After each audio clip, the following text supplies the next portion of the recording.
చంద్రబాబు ఇచ్చిన మాట నిలబెట్టుకుంటున్నారు. సీమ జిల్లాలకు నెలాఖరుకల్లా కృష్ణా జలాల్ని తరలిస్తామంటూ ఇచ్చిన హామీని నిలబెట్టుకునే సమయం ఆసన్నమైంది. ఇచ్చిన మాటకు కట్టుబడి నేడు నీరు విడుదల చేయనున్నారు.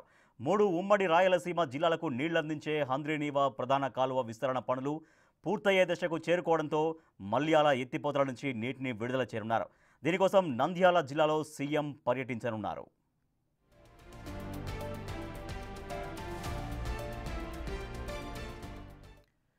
ఈరోజు ప్రత్యేక విమానంలో ఓర్వకల్ ఎయిర్పోర్టుకు చేరుకున్న తర్వాత అక్కడి నుంచి ప్రత్యేక హెలికాప్టర్లో అల్లూరు గ్రామానికి చేరుకుంటారు.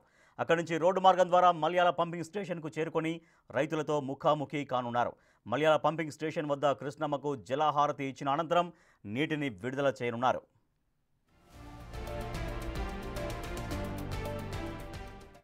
హంద్రీనీవా ఫేజ్ 1 కాలువల విస్తరణ పనులు పూర్తి కావడంతో సీమ జిల్లాలు సస్యశ్యామలం కానున్నాయి.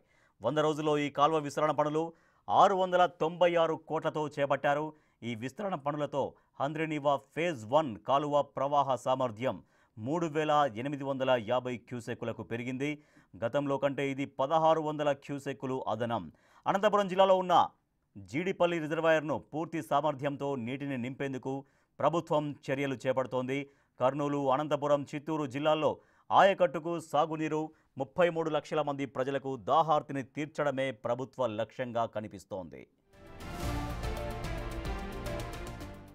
మల్యాల నుంచి జీడిపల్లి వరకు 216 కిలోమీటర్ల మేర హంద్రీనీవా కాలువ విస్తరణ పనులు పూర్తయ్యాయి.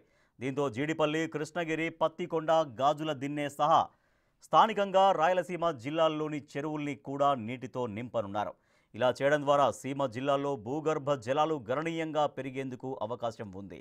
నెలకు దాదాపు 4.27 టీఎంసీల చొప్పున 4 నెలల వరద కాలంలో అదనంగా 17.10 టీఎంసీల నీటిని తీసుకునేందుకు అవకాశం ఏర్పడింది.